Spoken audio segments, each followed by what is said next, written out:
Hello, welcome to all. എല്ലാവർക്കും paramedical കോഴ്സിൻ്റെ പുതിയൊരു ഹിസ്റ്റോപത്തോളജി ക്ലാസ്സിലേക്ക് സ്വാഗതം. അപ്പോൾ നമ്മൾ ഹിസ്റ്റോപത്തോളജിയുടെ ഫസ്റ്റ് വീഡിയോയിലൂടെ എന്താണ് ഹിസ്റ്റോപത്തോളജി, എന്താണ് ബയോപ്സി, എന്താണ് ഓട്ടോപ്സി എല്ലാം നോക്കി. ഇനി നമുക്ക് ഈ വീഡിയോയിലൂടെ ഒന്ന് പോകാം. ഓക്കെ, എംബഡിങ്, തേർഡ് സ്റ്റെപ്പായ എംബഡിങ്ങിനെ കുറിച്ചാണ് അടുത്തതായിട്ട് പറയുന്നത്. First point, the technique of placing cells or tissues in A supporting medium so that thin sections can be out using A microtome. അതായത് എംബഡിങ് എന്ന് പറയുമ്പോൾ ഈ ടെക്നിക്കിലൂടെ പറയുന്നത് നമുക്ക് ക്യാൻസർ കോസിങ് ആണോ എന്ന് നമ്മൾ ഉദ്ദേശിക്കുന്ന സെല്ല്, അതായത് നമുക്ക് കിട്ടിയ ആ സ്പെസിമെൻ എംബഡ് ചെയ്ത് വെക്കുക എന്നുള്ളതാണ് ഈ സ്റ്റെപ്പിലൂടെ പറയുന്നത്. അതിനായിട്ട് നമുക്ക് കിട്ടിയ സെല്ലിനെ ടിഷ്യൂസിനെയോ സെല്ലിനെയോ നമുക്ക് കിട്ടിയ സ്പെസിമെൻ എന്താണോ അതിനെ ടിഷ്യൂ ഓർ സെൽ ഇതിനെ സപ്പോർട്ടിംഗ് മീഡിയത്തിലേക്ക് അറ്റാച്ച് ചെയ്ത് വയ്ക്കുക എന്നുള്ളതാണ് എംബഡിങ്ങിലൂടെ ഉദ്ദേശിക്കുന്നത്. അപ്പോൾ സപ്പോർട്ടിംഗ് മീഡിയത്തിലേക്ക് വെക്കണമെങ്കിൽ അതിൽ തിൻ സെക്ഷൻസ് മാത്രമേ വെക്കാൻ കഴിയുള്ളൂ. ഈ തിൻ സെക്ഷൻസ് ആയിട്ട് കട്ട് ചെയ്തെടുക്കുന്നത്, സാധാരണ നമ്മൾ സെക്ഷൻ എടുക്കാനായിട്ട് ചെറിയ ക്ലാസ്സിലൊക്കെ ബ്ലേഡ് വെച്ചിട്ട് ഇങ്ങനെ സെക്ഷൻസ് എടുത്തിട്ടുണ്ട്. ഓക്കെ, അപ്പോൾ ഇവിടെ ഹിസ്റ്റോപത്തോളജിയിൽ തിൻ സെക്ഷൻസ് ആയിട്ട് കിട്ടാനായിട്ട് ഒരു എക്യുപ്മെൻറ്റ് യൂസ് ചെയ്യുന്നുണ്ട്. തിൻ സെക്ഷനായിട്ട് കട്ട് ചെയ്യാൻ യൂസ് ചെയ്യുന്ന ഈ എക്യുപ്മെൻറ്റിൻ്റെ അല്ലെങ്കിൽ മെഷീനറിയുടെ പേരാണ് microtome. Okay, then next point, medium is paraffin waxes. നമ്മൾ പറഞ്ഞു സെൽസ് അല്ലെങ്കിൽ ടിഷ്യൂസ് എംബഡ് ചെയ്ത് വയ്ക്കുക, അറ്റാച്ച് ചെയ്ത് വയ്ക്കുക എന്നുള്ളതാണ് ഈ എംബഡിങ്ങിലൂടെ ഉദ്ദേശിക്കുന്നതെന്ന് പറഞ്ഞാൽ. ഓക്കെ, അപ്പോൾ എംബഡ് ചെയ്ത് വെക്കാനായിട്ട് നമ്മൾ സെല്ലിനെയോ ടിഷ്യൂവിനെയോ എടുത്തിട്ട് പാരഫിൻ വാക്സിലേക്കാണ് വെക്കുന്നത്. അപ്പോൾ പാരഫിൻ വാക്സാണ് ഇവിടെ embedding medium. Next fourth one, sectioning or cutting. First point, to cut tissue sections to be thin 1 to 50 micrometer used in microtome. Sectioning അല്ലെങ്കിൽ കട്ടിങ് എന്ന് പറഞ്ഞിട്ടുണ്ടെങ്കിൽ ഈ നമുക്ക് കിട്ടിയ ടിഷ്യൂവിനെ തിൻ സെക്ഷൻസ് ആയിട്ട് മാറ്റുക എന്നുള്ളതാണ് സെക്ഷനിങ് കൊണ്ട് ഉദ്ദേശിക്കുന്നത്. അത് വളരെ തിന്നായിരിക്കണം. 1 to 50 മൈക്രോമീറ്റർ മാത്രമേ ഉണ്ടാവാൻ പാടുള്ളൂ. ഇതിന് യൂസ് ചെയ്യുന്ന എക്യുപ്മെൻറ്റിൻ്റെ പേരാണ് microtome. Next, most sectioning in routine histopathology departments is done with a microtome. Sectioning റൂട്ടീനായിട്ട് നടത്തുന്ന ഹിസ്റ്റോപത്തോളജി ഡിപ്പാർട്ട്മെൻറ്റിൽ സെക്ഷനിങ്ങിന് വേണ്ടി റൂട്ടീനായിട്ട് യൂസ് ചെയ്യുന്ന എക്യുപ്മെൻറ്റ് കൂടിയാണ് മൈക്രോടോം എന്ന് പറഞ്ഞിട്ടുണ്ടെങ്കിൽ. Next point, microtome producing sections of 3 micrometre thickness from tissue that has been embedded in wax. Microtome cut ചെയ്യുന്ന അല്ലെങ്കിൽ മൈക്രോടോം പ്രൊഡ്യൂസ് ചെയ്യുന്ന സെക്ഷൻസ്, അതിങ്ങനെ ഒരു ഹാൻഡ് വീലർ ഉണ്ടായിരിക്കും. ആ വീലറിൽ ഇങ്ങനെ തിരിച്ചു കഴിഞ്ഞാൽ ഈ ടിഷ്യൂ ബ്ലോക്കിൽ ഫിക്സ് ചെയ്ത സെല്ലിങ്ങനെ കറക്റ്റായിട്ട് കട്ടായി ഇങ്ങനെ വരും. അപ്പോൾ അങ്ങനെ മൈക്രോടോം പ്രൊഡ്യൂസ് ചെയ്ത സെക്ഷൻസിന് 3 മൈക്രോമീറ്റർ തിക്നെസ്സേ ഉണ്ടാവുള്ളൂ. എന്നിട്ട് ഈ സെക്ഷൻസ് ആയിട്ട് കട്ട് ചെയ്യുന്നതിനേക്കാളും മുന്നേ നമ്മൾ എംബഡ് ചെയ്തിട്ടുണ്ട് വാക്സിൽ. അപ്പോൾ ഈ സെൽസിന് ചുറ്റുഭാഗത്തായിട്ട് വാക്സ് അടക്കമാണ് കട്ട് ചെയ്ത് വീഴുന്നത്. വാക്സും എംബഡ് ചെയ്തിട്ടുണ്ടായിരിക്കും. വാക്സിൻ്റെ സെൻറ്ററിലായിട്ടാണ് ഈ ടിഷ്യൂ ഉണ്ടായിരിക്കുക. Okay, then next point, to cut sections used in microtome then immediately float the section in a water bath. അതായത് ഈ സെക്ഷൻ മൈക്രോടോമിൽ നിന്ന് വീഴുന്ന ഈ സെക്ഷൻസ് പെട്ടെന്ന് തന്നെ ഇതിനെ ഫ്ലോട്ട് ചെയ്ത് വെള്ളത്തിലിടണം, വാട്ടർ ബാത്തിൽ ഇടണം. ഇതിനെ ആ ഒരു ബ്രഷ് വെച്ചിട്ട് പെട്രി പ്ലേറ്റിലേക്ക് എടുത്ത് അതിനെ വാട്ടർ ബാത്തിലേക്ക് പ്ലേസ് ചെയ്യുന്നതിന് വാട്ടർ ബാത്തിൽ വയ്ക്കുന്നതെന്ന് വെച്ചാൽ അതിലെ വാക്സ് ഉരുകി സെല്ലിനെ മാത്രമായിട്ട് കിട്ടാനായിട്ടാണ് വാട്ടർ ബാത്തിൽ ഇടുന്നത്.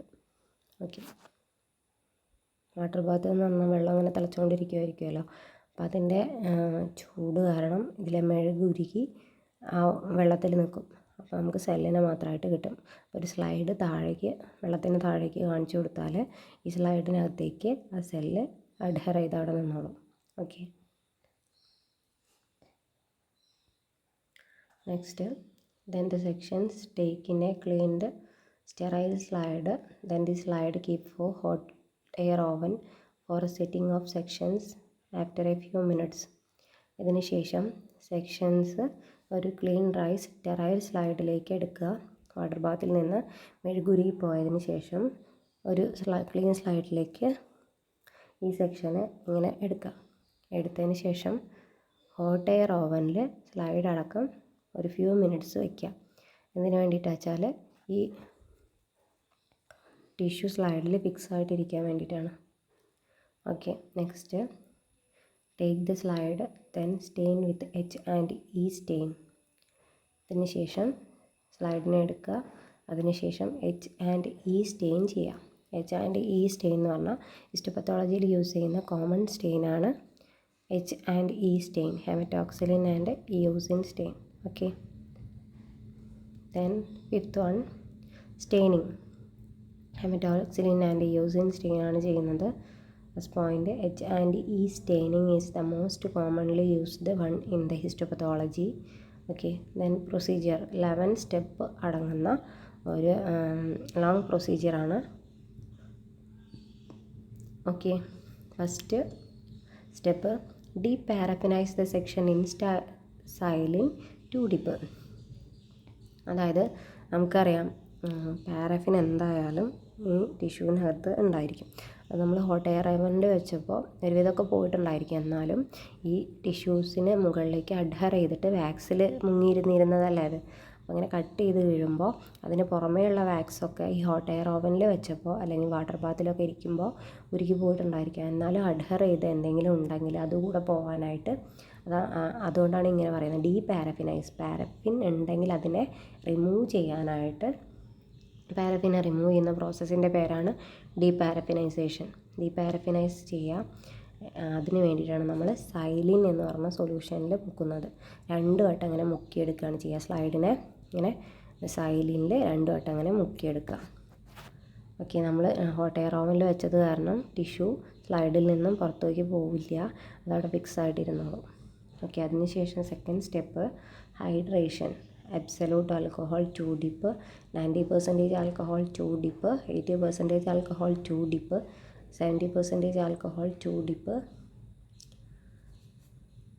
ഓക്കെ. ഇതെന്തിനു വേണ്ടിയിട്ടാണെന്ന് വെച്ചാൽ ഹൈഡ്രേഷൻ, സെല്ലിനകത്തേക്ക് വാട്ടർ കണ്ടൻറ്റ് കിട്ടാനായിട്ടാണ് ഹൈഡ്രേഷൻ ചെയ്യുന്നത്. ഹൈഡ്രേഷൻ കിട്ടാനായിട്ട് ആദ്യം ആൽക്കഹോൾ അബ്സല്യൂട്ട് ആൽക്കഹോളിൽ, അതായത് 100% ആൽക്കഹോളിൽ 2 ഡിപ്പ് ചെയ്യുക. 2 വട്ടം അങ്ങനെ മുക്കിയെടുക്കുക. അതിനുശേഷം 90% ആൽക്കഹോളിൽ 2 ഡിപ്പ്, 80% 2 ഡിപ്പ്, 70% 2 ഡിപ്പ്. ഈ പ്രൊസീജിയർ ഫോളോ ചെയ്യുക. അതിനുശേഷം തേർഡ് സ്റ്റെപ്പ്, റണ്ണിങ് ടാപ്പ് വാട്ടറിൽ 10 മിനിറ്റ്. റണ്ണിങ് ടാപ്പ് വാട്ടറിൽ ഒരു 10 മിനിറ്റ് നേരത്തേക്ക് അതിനെ ഡിപ്പ് ചെയ്ത് വയ്ക്കാം. Okay. Then fourth step, staining in Harris haematoxylin 4 minute. അതിന് ശേഷം വരുന്നതാണ് ഹാരിസ് ഹെമറ്റോക്സിലിൻ. H&E എന്ന് പറഞ്ഞു, അതിൽ എച്ചിൻ്റെ ഫുള്ളാണ് ഹാരിസ് ഹെമറ്റോക്സിലിൻ. അപ്പോൾ ഈ ഹാരിസ് ഹെമറ്റോക്സിലിൻ സ്റ്റെയിനിൽ ഒരു 4 മിനിറ്റ് നേരത്തേക്ക് ഇതിനെ മുക്കി വയ്ക്കുക. അതിൽ നിന്നെടുത്ത് ഇതിനെ വാട്ടർ വെച്ച് വാഷ് ചെയ്യുക. അതാണ് അടുത്ത step, wash with water. 5th സ്റ്റെപ്പാണത്. Then differentiate in acid alcohol. 6th step, 1 to 2 dip. Differentiate ചെയ്യാൻ വേണ്ടി ആസിഡ് ആൽക്കഹോളിൽ 1-2 വട്ടം മുക്കിയെടുക്കുക. Okay. Then 7th step, wash with water bluing. Next സൊല്യൂഷനാണ് ബ്ലൂയിങ് വാട്ടർ. ഈ ബ്ലൂയിങ് വാട്ടറിൽ ഒരു ഡിപ്പ് മുക്കുക. Then 8th step, stain with aqueous eosin. Aqueous eosin blue കളറാണ് ഉണ്ടായിരിക്കുക. ഇതിൽ ഒരു 1 മിനിറ്റ് നേരത്തേക്ക് മുക്കി വയ്ക്കുക. അതിനുശേഷം ഈ ബ്ലൂ കളറ് റിമൂവ് ആവാൻ വേണ്ടി വാട്ടറിൽ വാഷ് ചെയ്യുക. അതാണ് 9th സ്റ്റെപ്പായിട്ട് വരുന്നത്. Then 10th step, dehydrate in 70% alcohol 2 dip.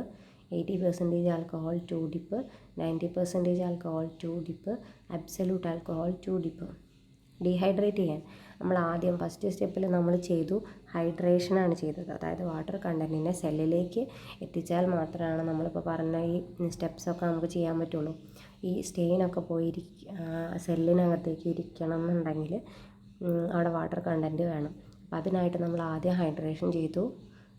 ഇതിന് ശേഷം 10th സ്റ്റെപ്പിൽ നമ്മൾ ഡീഹൈഡ്രേഷനാണ് ചെയ്യുന്നത്. ഡീഹൈഡ്രേഷൻ ചെയ്യാനായിട്ട് ആദ്യം 70% ആൽക്കഹോളിൽ ഡിപ്പ് ചെയ്തു, പിന്നെ 80ൽ ഡിപ്പ് ചെയ്തു, പിന്നെ 90ൽ ഡിപ്പ് ചെയ്തു, പിന്നീടാണ് അബ്സല്യൂട്ട് ആൽക്കഹോളിൽ ഡിപ്പ് ചെയ്തത്.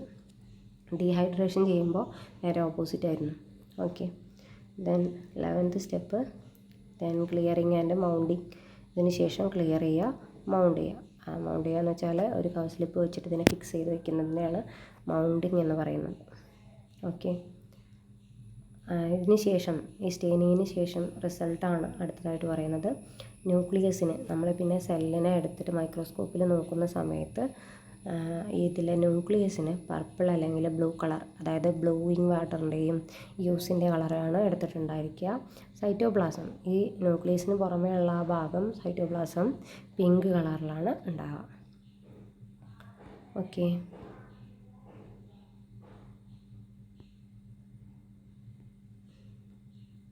നെക്സ്റ്റ് 6th സ്റ്റെപ്പാണ് mounting. To the process to preserve and support a stained sections for light microscopy. അതായത് ഇത് ഒരു സപ്പോർട്ടിംഗ് ആണ്. സ്റ്റെയിൻഡ് സെക്ഷൻസിനെ ലൈറ്റ് മൈക്രോസ്കോപ്പിയിലൂടെ നമുക്ക് കാണാനായിട്ട് ചെയ്യുന്ന ഒരു പ്രിസർവ് ചെയ്യുന്ന ഒരു പ്രോസസ്സാണ് മൗണ്ടിങ് എന്ന് പറയുന്നത്. സപ്പോർട്ട് ചെയ്യുക, ആ ടിഷ്യൂ അവിടെ തന്നെ ഫിക്സ് ആയിട്ടിരിക്കാനായിട്ട് അതിനൊരു സപ്പോർട്ടിങ് കൊടുക്കുകയാണ് ചെയ്യുന്നത്. It is mounted on a clear glass slide and covered with a thin cover slip. അതായത് ഈ സ്ലൈഡിൻ്റെ ചെറിയൊരു കവർ സ്ലിപ്പ് എടുത്തിട്ട് അതിന് 4 കോർണറിൽ എന്തെങ്കിലും വാക്സോ ക്ലിയറിങ്ങോ വെച്ചിട്ട് ഫിക്സ് ചെയ്തിട്ട് ഈ കവർ സ്ലിപ്പിനെ സ്ലൈഡിന് മുകളിലേക്കായിട്ട് ഈ സെല്ലിന് തൊട്ട് മുകളിലായി ഈ സ്ലൈഡിലേക്ക് പ്ലേസ് ചെയ്യുന്ന പ്രോസസ്സിനെയാണ് മൗണ്ടിങ് എന്ന് പറയുന്നത്. Then steps four mounting.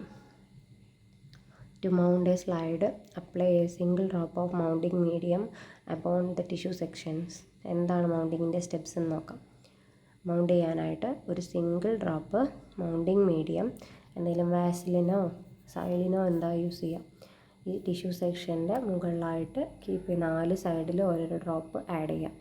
എന്നിട്ട് second step, hold cover slip at an angle 45 degree and allowing the drop spread to edge of the cover slip.